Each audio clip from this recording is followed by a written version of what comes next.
What one area, above all else, would be your unique focus while in office? The unique focus would be reparations and economic development for the Black community, as a way to move our city forward and to define true progress. And that reparations is this, it's not really unique. It's a demand that's been coming from the Black community as a result of the city's coming to existence as a result of the exploitation of labor of the Black community, historically and today. And so reparations has been an ongoing demand from the Black community, and that we understand that reparations is the only way, it's justice to the Black community, and it's the only way to be truly progressive. Because you can't have progress at the expense of the Black community, and that's what we've seen. And so reparations is the only way to actually rectify that, and that is, a top priority. And reparations looks like economic development for the Black community. Not welfare economics, but genuine economic development in the hands of the people of that community. It looks like Tropicana Field being returned back to the Black community because that dome came into existence after bulldozing Gas Plant District, which was a historically Black community. And reparations looks like prosperity for the Black community and prosperity for everyone in the city, where nobody has to live at anybody else's expense. So that's something extremely unique, because reparations, has never been introduced into the electoral arena. And, a city government has not had to respond to these questions of the social and economic injustices committed against the Black community, and that the way to resolve that is through reparations. So this is this is something that's unique about this campaign, and just the demand that we'll be fighting for when it comes to City Hall. Which current council member do you respect most and why?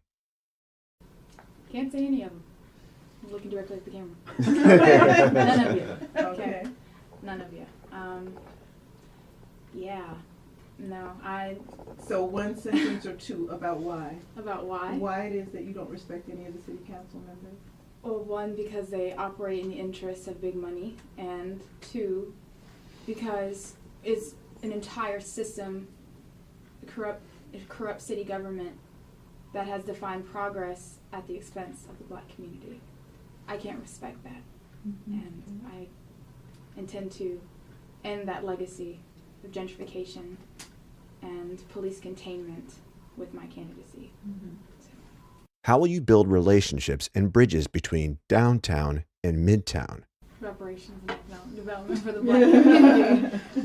And that's serious. And that's the reason why it's divided in the first place. Again, we've been talking about this divide that exists.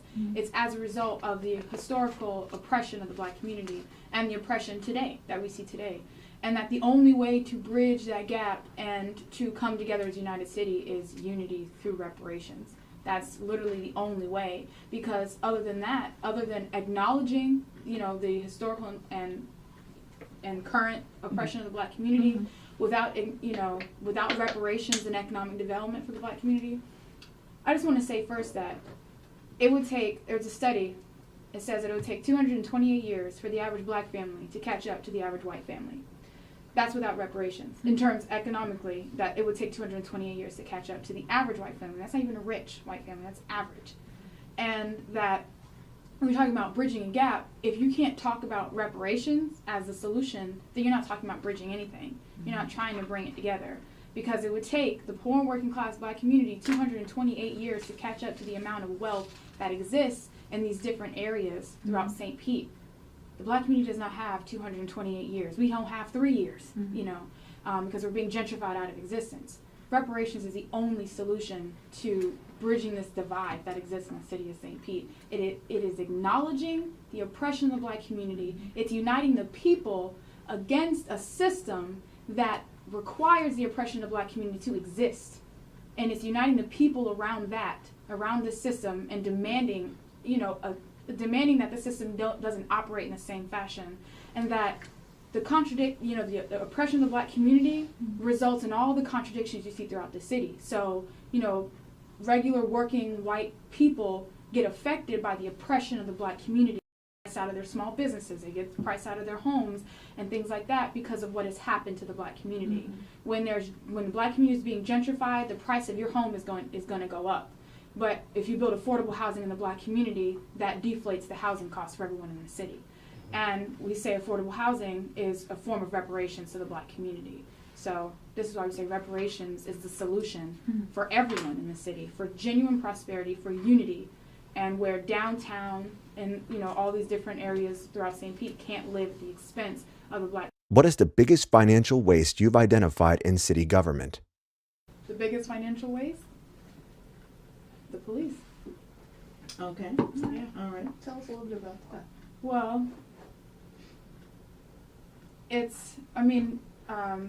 mayoral candidate Jesse Neville explained, and how Kreisman said, the budget is a moral document, and that basically, if you look at the budget, you can define the city government's morals, and that majority of that, 1/5 of the entire budget, $500 million goes to the police, and that says a lot about the city government, and how those resources, it's not not going towards public safety in general, because that means two different things for the white community and the Black community. And what that looks like is all those resources that are being spent on the police looks like military occupation of the Black community, and that's what that's for.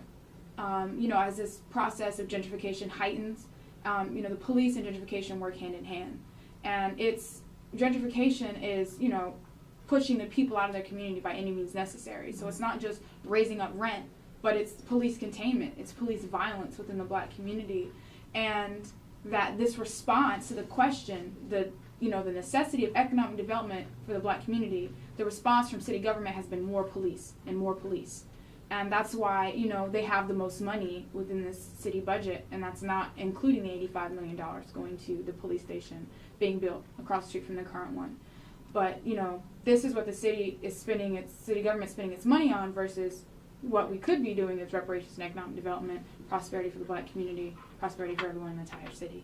So that's why I say it's a useless expense, the police, and that you wouldn't need the police to function in the same way in the Black community with reparations and economic development. Their function becomes unnecessary because the state comes into existence as a result of a system with haves and have-nots, and those who have as a result of those who don't have. Mm-hmm. And so that's why the police are necessary, because downtown has all the wealth and the resources at the expense of the Black community. That's why the police are necessary. And without that relationship anymore, with economic development in the hands of the Black community, the police in turn become unnecessary.